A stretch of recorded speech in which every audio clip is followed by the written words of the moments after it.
આપણે કુર્મ પુરાણના બીજા દિવસની કથાને આગળ વધારીએ.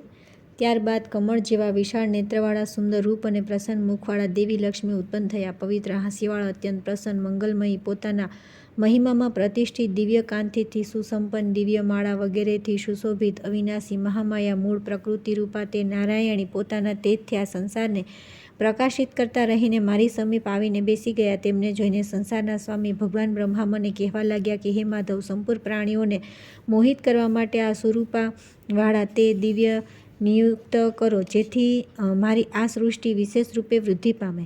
બ્રહ્મા દ્વારા આ પ્રમાણે કહ્યા પછી મેં હસીને દેવી લક્ષ્મીને કહ્યું કે હે દેવી, મારા આદેશથી તમે દેવતાઓ, અસુરો અને મનુષ્યોથી યુક્ત સંપૂર્ણ વિશ્વને પોતાની માયાથી મોહિત કરીને સંસારમાં પ્રવૃત્ત કરો.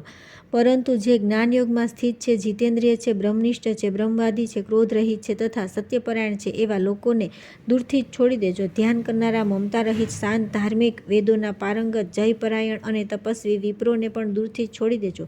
વેદાંતના વિશેષ જ્ઞાનથી જેમના સંપૂર્ણ સંશયો સર્વથા દૂર થઈ ગયા છે, એવા તથા મોટા મોટા યજ્ઞોમાં વ્યસ્ત દ્વિજોને દૂરથી જ છોડી દેજો. જે તપ, હોમ, યજ્ઞ તથા સ્વાધ્યાય દ્વારા દેવાધિદેવ મહેશ્વરનું યજન કરે છે, તેમનો પ્રયત્નપૂર્વક દૂરથી જ પરિત્યાગ કરી દેજો. જેઓ ભક્તિયોગમાં લીન છે, જેમણે પોતાનું ચિત્ત ભગવાનને અર્પિત કરી દીધું છે અને જે પ્રાણાયામ, ધારણા અને ધ્યાન અને સમાધિ વગેરેમાં સ્થિત છે, તેવા અમલાત્માઓનો દૂરથી ત્યાગ કરી દેજો. જેમનું મન પ્રણવોપાસમાં આસક્ત છે, જે રુદ્ર મંત્રોના જપ કરે છે અને જે અથર્વ શિરસના અધ્યતા છે, તે ધર્મજ્ઞ વ્યક્તિઓને છોડી દેજો. આથી વિશે શું હું જે પોતાના ધર્મનું પાલન કરનારા છે, ઈશ્વરની આરાધનામાં સતત લીન છે, તેમને મારા આદેશથી કદાપી મોહિત કરશો નહીં. આ પ્રમાણે મારા દ્વારા પ્રેરિત હરિપ્રિયા મહામાયાએ જેવી મારી આજ્ઞા હતી તે જ પ્રમાણે કર્યું. તેથી લક્ષ્મીની આરાધના કરવી જોઈએ. ભગવાન પત્નીની પૂજા કરવાથી વિપુલ ઐશ્વર્ય, પુષ્ટિ, મેઘા, યશ, બળ તથા ધન પ્રદાન થાય છે. તેથી લક્ષ્મીની સારી રીતે પૂજા કરવી જોઈએ. ત્યાર પછી લોકપિતામાં ભગવાને મારી આજ્ઞાથી પૂર્વની જેમ જ સમસ્ત ચરાચર ભૂત પ્રાણીઓની સૃષ્ટિ કરી. યોગ વિદ્યાના પ્રભાવથી બ્રહ્માએ મારીચી, ભૃગુ, અંગિરા, પુલસ્ય, પુલહ, ક્રતુ, દક્ષ, અત્રિ તથા વસિષ્ઠને ઉત્પન્ન કર્યા. હે શ્રેષ્ઠ બ્રાહ્મણો, બ્રહ્માના મરીચી વગેરે એ 9 બ્રાહ્મણ વર્ણના પુત્ર સાધક છે, બ્રહ્મવાદી છે. પિતામહ વિભુદેવ એ મુખથી બ્રાહ્મણો અને ભુજાઓથી ક્ષત્રિયોને ઉત્પન્ન કર્યા. બંને જાંઘોથી વૈશ્યોને તથા ચરણોથી શૂદ્રોને ઉત્પન્ન કર્યા. બ્રહ્માએ યજ્ઞની સમાપ્તિ તથા બધા વેદોની રક્ષાના માટે શૂદ્ર સિવાય બીજા બધા વર્ણોની સૃષ્ટિ કરી, કેમ કે તેનાથી યજ્ઞનો નિર્વાહ થાય છે. ઋક, યજુ, સામ તથા અથર્વવેદ બ્રહ્માના સહજ સ્વરૂપ છે અને તે નિત્ય અવ્યય શક્તિ છે. સ્વયંભૂ બ્રહ્માજીએ પ્રારંભમાં આદિ અંતરહિત વેદમય દિવ્ય વાણીરૂપ શક્તિને ઉત્પન્ન કરી, જેના દ્વારા બધા વ્યવહાર થયા છે. પૃથ્વી પર આ વેદોથી ભિન્ન જે કંઈ પણ શાસ્ત્ર છે, તેમાં ધીર પુરુષનું મન લાગતું નથી, કેમ કે તેવા વેદથી અલગ ગ્રંથોના અધ્યયનથી મનુષ્ય પાંખડી થઈ જાય છે.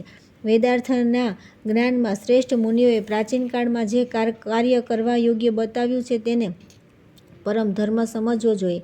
તે ધર્મ વેદોથી અતિરિક્ત અન્ય શાસ્ત્રોમાં પ્રતિપાદિત નથી. વૈદિક સિદ્ધાંતોથી વિપરીત વાતોનું પ્રતિપાદન કરનારી જે સ્મૃતિઓ છે અને બીજા જે નાસ્તિક દર્શન છે, તે પારલૌકિક દ્રષ્ટિથી બધા નિષ્ફળ છે. તેથી તે તામસી કહેવામાં આવ્યા છે. પૂર્વકલ્પમાં જે પ્રજા ઉત્પન્ન થઈ હતી, તે બધા વિઘ્નોથી રહિત હતી. બધા લોકો નિર્મળ અંતઃકરણવાળા હતા અને સદા પોતપોતાના ધર્મની મર્યાદામાં સ્થિત રહેતા હતા. હે શ્રેષ્ઠ મુનિઓ, થોડા સમય બાદ કાળના પ્રભાવથી તે લોકોમાં રાગ, દ્વેષ, લોભ, મોહ તથા આક્રોધ વગેરે ઉત્પન્ન થઈ ગયા અને વિઘ્નો નાખનારો અધર્મ પણ ઉત્પન્ન થઈ ગયો. આ કારણે તે સમયે તેનામાં જે પહેલાં સાત્વિક સહજ સિદ્ધિ હતી, તે ક્રમશઃ ઓછી થવા લાગી અને રજોગુણયુક્ત જે અન્ય સિદ્ધિઓ હતી, તે જ તેમને પ્રાપ્ત થઈ. તે બધી રજોગુણયુક્ત સિદ્ધિનો પણ કાલયોગથી ક્ષીણ થઈ જતા તે ખેતી, પશુપાલન તથા વેપારરૂપી જીવનનિર્વાહ તથા કર્મ સાધ્ય, પરિશ્રમ સાધ્ય, હસ્તસિદ્ધ અર્થાત શિલ્પશાસ્ત્ર, હાથ વડે કરવામાં આવતા શિલ્પ, મૂર્તિ, કળા વગેરેના ઉપાય કરવા લાગ્યા. ત્યારે ભગવાન બ્રહ્માએ તે લોકો માટે કર્મ તથા જીવન નિર્વાહની વ્યવસ્થા કરી. હે બ્રહ્માથી ઉત્પન્ન થયેલા સાક્ષાત પ્રજાપતિ સ્વરૂપ ધર્મદર્શી સ્વયંભૂ મનુએ પૂર્વકાળમાં ધર્મનો ઉપદેશ કર્યો, જે મનુસ્મૃતિના નામે પ્રસિદ્ધ થઈ. ત્યારબાદ તેમના મુખેથી તેમણે સાંભળ્યું. ભૃગુ વગેરે મહર્ષિઓએ ધર્મનું વર્ણન કર્યું.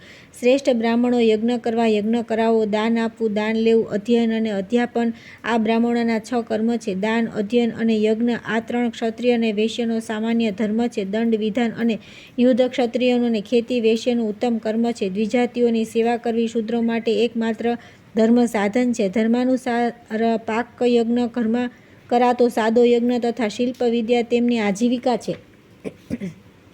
ત્યારબાદ વર્ણોની વ્યવસ્થા સ્થિર થઈ ગયા બાદ તેમણે બ્રહ્મચર્ય, ગૃહસ્થ, વાનપ્રસ્થ તથા સંન્યાસ આ 4 આશ્રમોની સ્થાપના કરી. હે મુનિઓ, અગ્નિઓ, ગાર્હપત્ય, અવહન્ય તથા દક્ષિણાગ્નિની ઉપાસના, અતિથિ સેવા, યજ્ઞ, દાન તથા દેવતાઓની પૂજા. સંક્ષેપમાં ગૃહસ્થનો ધર્મ છે હવન, કંદ, મૂળ, ફળનું સેવન, સ્વાધ્યાય તથા તપ, ન્યાયપૂર્વક વિભાજન. આ વાનપ્રસ્થોનો ધર્મ છે ભિક્ષાવૃત્તિ દ્વારા મળેલ પદાર્થોનું સેવન, મૌન વ્રત, તપ, યોગ, ધ્યાન, યોગ, જ્ઞાન તથા વૈરાગ્ય. આ સંન્યાસીઓનો ધર્મ છે ભિક્ષા માગવી, ગુરુસેવા, સ્વાધ્યાય, સંધ્યા કર્મ તથા અગ્નિકાર્ય. આ બ્રહ્મચારીઓનો ધર્મ છે. શ્રેષ્ઠ બ્રાહ્મણો, કમળમાંથી ઉત્પન્ન થયેલા બ્રહ્માજીએ બ્રહ્મચર્ય અને બ્રહ્મચારી, વાનપ્રસ્થ તથા સંન્યાસીઓ સાધારણ ધર્મ કર્યો છે. અર્થાત બ્રહ્મચર્ય 3 આશ્રમવાળાઓનો સામાન્ય ધર્મ છે. ઋતુકાળની સ્ત્રીની રજસ્વલાની 4 રાત્રિઓને છોડીને, માં વિશેષ પર્વોને છોડીને પોતાની પત્ની સાથે સમાગમ કરવો એ ગૃહસ્થ માટે બ્રહ્મચર્ય જ છે.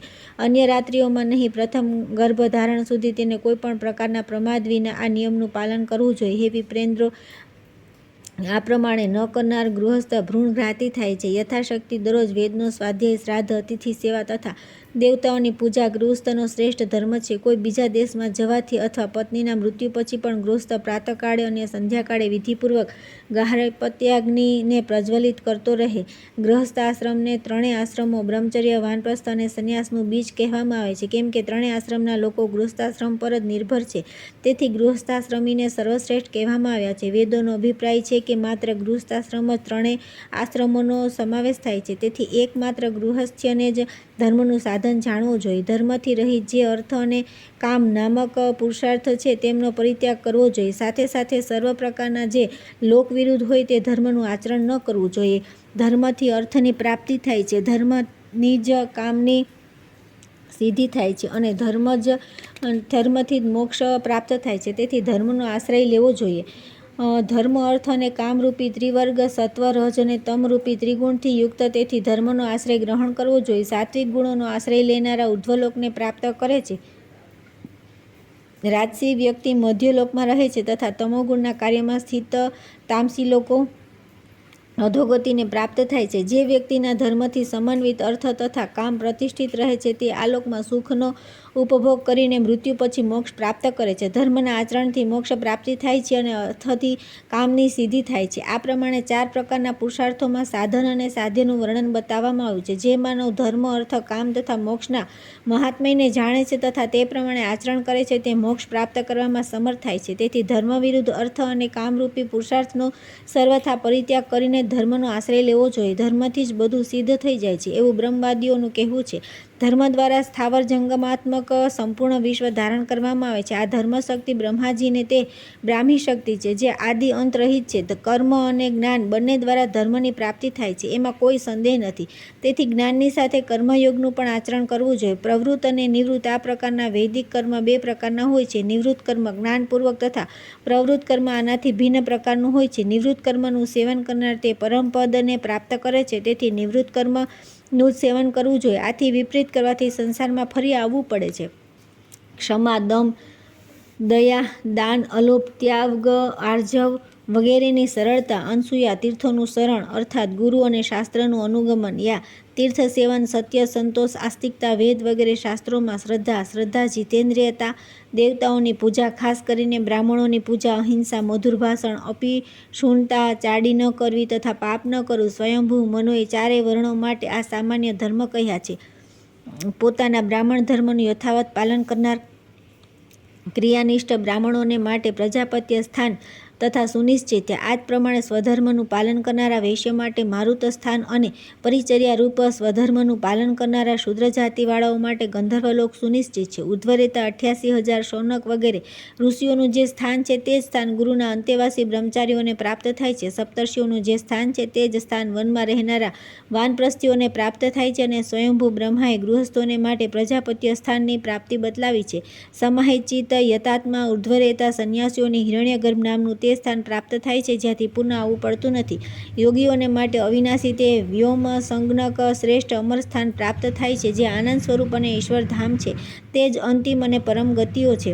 ઋષિઓએ કહ્યું કે દેવતાઓના શત્રુઓને વિનાશ કરનારા, હિરણાક્ષનો વધુ કરનારા હે ભગવાન, આપે 4 આશ્રમ બતાવ્યા છે, પરંતુ યોગીઓના માટે એક જ આશ્રમ બતલાવ્યો છે. શ્રી કુર્મે કહ્યું કે સર્વ કર્મોનો પરિત્યાગ કરીને એકમાત્ર અચળ સમાધિમાં નિરંતર સ્થિત રહેનારા જે નિશ્ચળ યોગી છે તે જ સંન્યાસી થાય છે. તેથી 4 જ આશ્રમ હોય છે, 5મો કોઈ આશ્રમ હોતો નથી. વેદમાં બતાવવામાં આવ્યું છે કે બધા આશ્રમ 2 પ્રકારના હોય છે. બ્રહ્મચારીઓના 2 ભેદ છે, ઉપકુર્વાણ અને નૈષ્ઠિક બ્રહ્મતત્પર. જે બ્રહ્મચારી વિધિવત વેદોનું અધ્યયન કરીને ગૃહસ્થાશ્રમમાં પ્રવેશ કરે છે તેને ઉપકુર્વાણક બ્રહ્મચારી સમજવો જોઈએ, અને જે સંપૂર્ણ જીવન ગુરુની પાસે રહીને બ્રહ્મવિદ્યાનો અભ્યાસ કરે છે તે નૈષ્ઠિક બ્રહ્મચારી કહેવાય છે. આ જ પ્રમાણે ગૃહસ્થાશ્રમી પણ 2 પ્રકારના હોય છે, ઉદાસીન અને સાધક. જે કુટુંબના ભરણપોષણમાં લાગેલો રહે છે તે ગૃહસ્થ સાધક કહેવાય છે, અને જે દેવઋણ, પિતૃણ તથા ઋષિઋણ આ 3 ઋણોથી મુક્ત થઈને સ્ત્રી, ધન વગેરેનો પરિત્યાગ કરી દે છે તથા એકલો વિચરણ કરે છે તે મોક્ષ પ્રાપ્તિની ઈચ્છાવાળો ગૃહસ્થ ઉદાસીન કહેવાય છે. જે વનમાં અનુષ્ઠાન કરે છે, દેવતાઓની પૂજા કરે છે, હવન કરે છે અને સ્વાધ્યાય કરે છે તે વનમાં રહેનારો તાપસ નામક વાનપ્રસ્થ કહેવાય છે, અને જે અત્યંત તપ દ્વારા પોતાના શરીરને કૃશ કરી લે છે તથા નિરંતર ધ્યાનપરાયણ રહે છે તે વાનપ્રસ્થ આશ્રમમાં રહેનારો સાન્યાસિક વાનપ્રસ્થી કહેવાય છે. નિત્ય યોગાભ્યાસમાં રત રહેનાર, મોક્ષ માર્ગમાં આરૂઢ થવાની ઈચ્છાવાળો, જીતેન્દ્રિય તથા જ્ઞાન પ્રાપ્તિના માટે પ્રયત્નશીલ સંન્યાસીને પરમેષ્ઠિક સંન્યાસી કહેવામાં આવે છે, અને તે માત્ર આત્મામાં જ રમણ કરનારો નિત્ય તૃપ્ત મહામુનિ છે, સમ્યક દર્શન સંપન્ન છે, સંન્યાસી યોગી કહેવાય છે. પરમેષ્ઠિના 3 ભેદ છે, કોઈ જ્ઞાન સંન્યાસી હોય, કોઈ વેદ સંન્યાસી હોય અને કોઈ કર્મ સંન્યાસી. આ જ પ્રમાણે યોગી પણ 3 પ્રકારના સમજવા જોઈએ. પહેલો ભૌતિક, બીજો સાંખ્ય અને ત્રીજો પ્રકારનો યોગી આત્યાશ્રીમી કહેવામાં આવે છે, જે શ્રેષ્ઠ યોગમાં નિત્ય સ્થિત રહે છે. પહેલા ભૌતિક યોગીમાં પ્રથમ ભાવના, સાંખ્ય યોગીમાં અક્ષર ભાવના અને ત્રીજા આત્યાશ્રમી નામક યોગીમાં જે અંતિમ ભાવના હોય છે તે પારમેશ્વરી ભાવના કહેવાય છે. તેથી બધા વેદશાસ્ત્રોમાં 4 જ આશ્રમ નિશ્ચિત કરવામાં આવ્યા છે એવું જાણવું જોઈએ. 5મો કોઈ આશ્રમ નથી. આ પ્રમાણે 4 વર્ણ તથા 4 આશ્રમોની સૃષ્ટિ કરીને દેવાધિદેવ નિરંજન વિશ્વાત્માએ દક્ષ વગેરે અને કહ્યું કે અનેક પ્રકારની સૃષ્ટિ કરો. હે મુનિઓ, બ્રહ્માજીના કહેવાથી તેમના દક્ષ વગેરે પુત્રોએ દેવતાઓ અને મનુષ્યોની સાથે અન્ય પણ બધા પ્રાણીઓની સૃષ્ટિ કરી. આ પ્રમાણે ભગવાન બ્રહ્મા સૃષ્ટિ કાર્યમાં નિયત છે. હું આ સૃષ્ટિનું પાલન પોષણ કરું છું, અને ત્રિશૂળધારી ભગવાન શંકર આનો સંહાર કરે છે.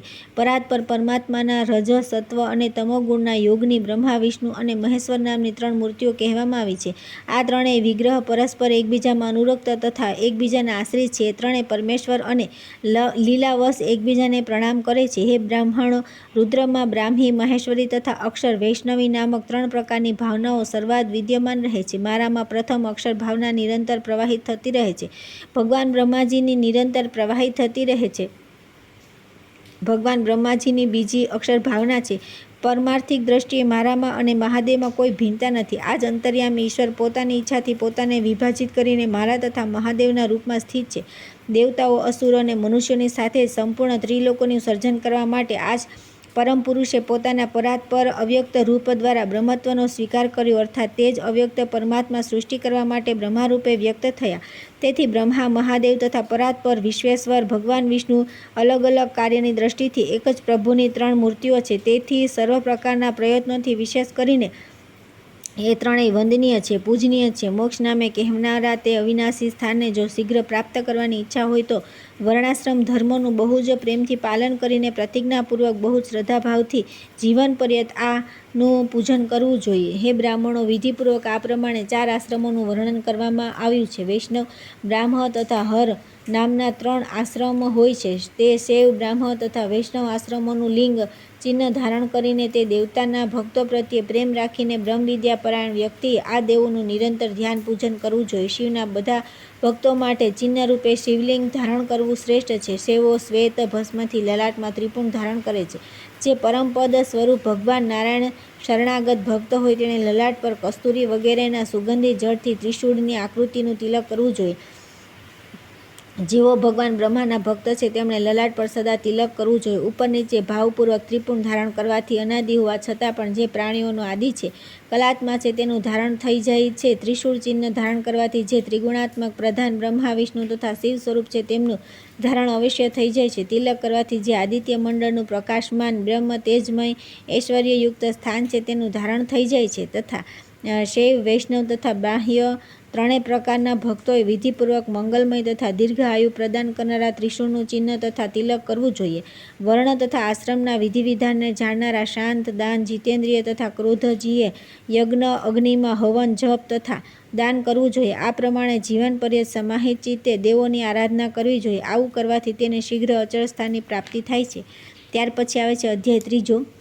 આશ્રમ ધર્મનું વર્ણન, સંન્યાસ ગ્રહણ કરવાનો ક્રમ, બ્રહ્માર્પણનું લક્ષણ તથા નિષ્કામ કર્મયોગનો મહિમા. ઋષિઓએ કહ્યું કે પ્રભુ, આપે 4 વર્ણો તથા 4 આશ્રમોનું વર્ણન કર્યું. હવે અમને આશ્રમોનો ક્રમ બતાવો. શ્રી કુર્મ બોલ્યા કે બ્રહ્મચર્ય, ગૃહસ્થ, વનપ્રસ્થ તથા સંન્યાસ આ ક્રમશઃ આશ્રમ કહેવામાં આવ્યા છે. કોઈ કારણે આ ક્રમમાં પરિવર્તન થાય છે. જે જ્ઞાન વિજ્ઞાન સંપન્ન હોય તથા જે પરમ વૈરાગ્યને પ્રાપ્ત થઈ ગયો હોય એવા બ્રહ્મચારી જો પરમ ગતિને પ્રાપ્ત કરવા ચાહે તો તે બ્રહ્મચર્ય આશ્રમી સીધો સંન્યાસ ગ્રહણ કરી લે. આથી વિપરીત અર્થાત બ્રહ્મચર્ય આશ્રમથી સીધો સંન્યાસ ગ્રહણ ન કરીને વિધિપૂર્વક લગ્ન કરી વિવિધ યજ્ઞોનું અનુષ્ઠાન કરતા રહીને સંતાન ઉત્પન્ન કરે અને વિરક્ત થયા પછી સંન્યાસ ગ્રહણ કરે.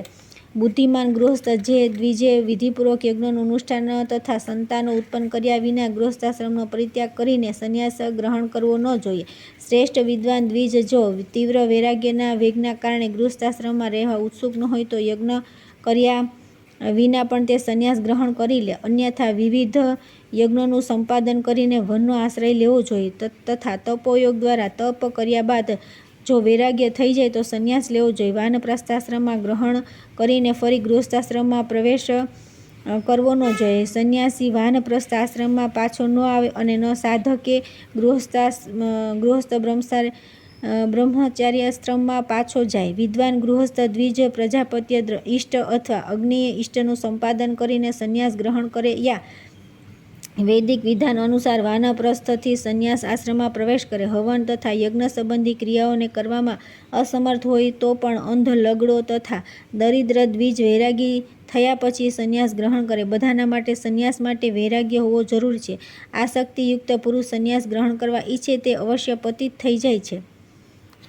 અથવા નિષ્ઠાવાન દ્વિજ કોઈ પણ એક આશ્રમમાં તે જીવન પર્યંત અનુકૂળ વ્યવહાર કરતો રહીને મોક્ષ પ્રાપ્તિ કરવામાં સમર્થ થઈ જાય છે. ન્યાય માર્ગ, ઈમાનદારીથી ધન પ્રાપ્ત કરનાર, શાંત, બ્રહ્મ વિદ્યાપરાયણ તથા નિત્ય પોતાના ધર્મનું પાલન કરનાર વ્યક્તિ મોક્ષ પ્રાપ્ત કરવામાં સમર્થ થઈ જાય છે. પોતાના સઘળા કર્મો બ્રહ્મને અર્પિત કરીને આસક્તિ રહિત તથા નિષ્કામ વ્યક્તિ પ્રસન્નતાથી કર્મ કરીને મોક્ષપદને પ્રાપ્ત કરે છે.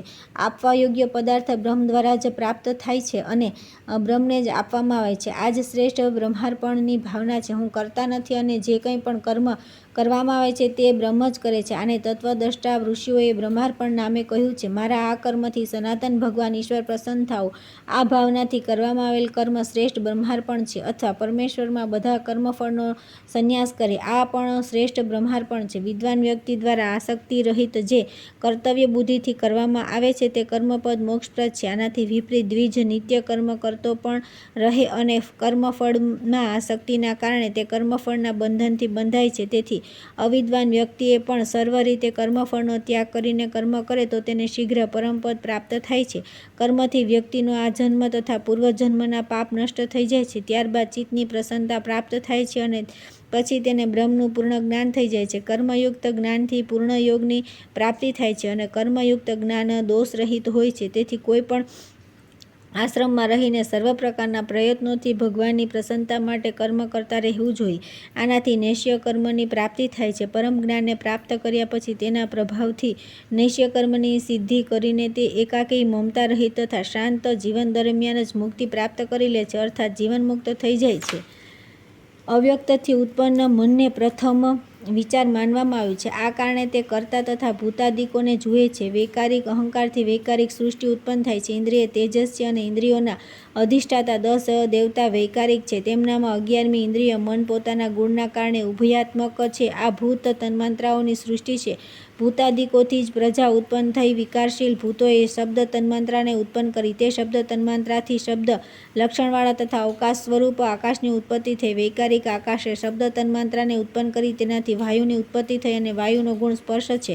વિકારશીલ વાયુએ રૂપ તન્માંત્રાને ઉત્પન્ન કરી. વાયુથી તેજ ઉત્પન્ન થયો અને એનો રૂપ ગુણ છે. વિકારી તેથી રસ તન્માત્રા ઉત્પન્ન થઈ. તે જળ આ રસગુણનો આધાર છે. વિકારને પ્રાપ્ત થયેલા જળથી ગંધ તન્માત્રા ઉત્પન્ન થઈ. તેનાથી સંઘાત પૃથ્વી તત્વ ઉત્પન્ન થયું અને તેનો ગુણ ગંધ છે. આકાશની શબ્દ નામક તન્માત્રા છે. તેણે સ્પર્શ નામક તન્માત્રાને આવૃત કરી છે. તેથી વાયુ શબ્દ તથા સ્પર્શ આ બે ગુણોવાળો છે. એ જ પ્રમાણે રૂપ નામક ગુણ શબ્દ અને સ્પર્શ આ બે ગુણોથી આવૃત છે. તેથી તેજ અર્થાત અગ્નિ શબ્દ સ્પર્શ તથા રૂપ આ ત્રણ ગુણવાળો છે. શબ્દ સ્પર્શ રૂપ તથા રસ તન્માત્રામાં પ્રવિશ્ય થયા. તેથી રસાત્મક જળ તત્વને ચાર ગુણ શબ્દ સ્પર્શ રૂપ અને રસથી યુક્ત જાણો. શબ્દ સ્પર્શ રૂપ તથા રસ આ ચાર ગુણ ગંધ તન્માત્રામાં પ્રવિષ્ટ થયા. તેથી 5 સ્થૂળ મહાભૂતથી યુક્ત પૃથ્વી તત્વ 5 ગુણવાળું છે. આગળની કથા આપણે આવતીકાલે કરીશું.